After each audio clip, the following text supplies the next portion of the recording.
Okay, on display here we have a couple of different laptops here. On the left hand side we do have the 15-inch MacBook Air. This is the M3 edition.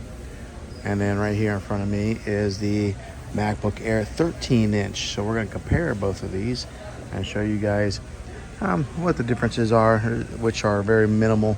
And hopefully this will help you decide on which laptop is for you. But I think it really does just come down to size on this, because as far as the ports on the sides, you got a headphone jack right here on that side, and the 15-inch also has a headphone jack. If you look at this side here, there are two USB-C ports right there, and then there's the charger cable, which is the quick connect cable, the magnetic kind, that if you do kick your cord, if you are working on it, this will just pop right off because it's got a magnetic connection. This one also has that same thing, two USB-C ports right there. So as far as the ports go, they're identical. So it really just comes down to the 15-inch screen size and a 13-inch. This is going to be more portable. This is going to give you a bigger screen, of course. This is a pricing on this. This is at a local Costco store. And then here are some more of the specifics on the 15-inch. Has that M3 chip, 8 gigabytes of RAM, 8-core processor. Let's see, the 1080 FaceTime HD camera. Right here's where the camera is, with that little notches at the very top. Weighs 3.3 pounds. Over here, to compare the same gig size as the other model, this one's $949 for the 13-inch. And this is the M2 edition.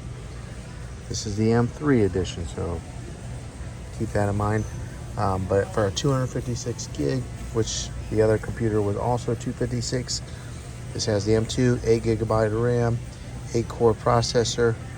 The weight on this is a 2.7 pounds, and it also has a 1080p camera right there.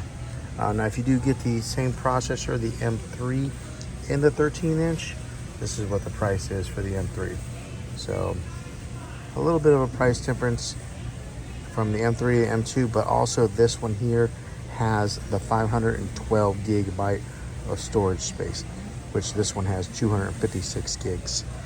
So I guess it all depends on your personal preference on how much you're going to be downloading on this. I always kind of recommend for myself, I need more storage than the 256. I need a 512 gig, and the older I get, the more I want a bigger screen. So, but if you're a student and you're young, the 13-inch will work just fine. I used the 13-inch for quite a few years, but like I said, the older I get, the worse my eyes get, the more I want a bigger screen. But hopefully this helps you guys in deciding which one's the best laptop for you, the 13-inch MacBook Air or the 15-inch MacBook Air.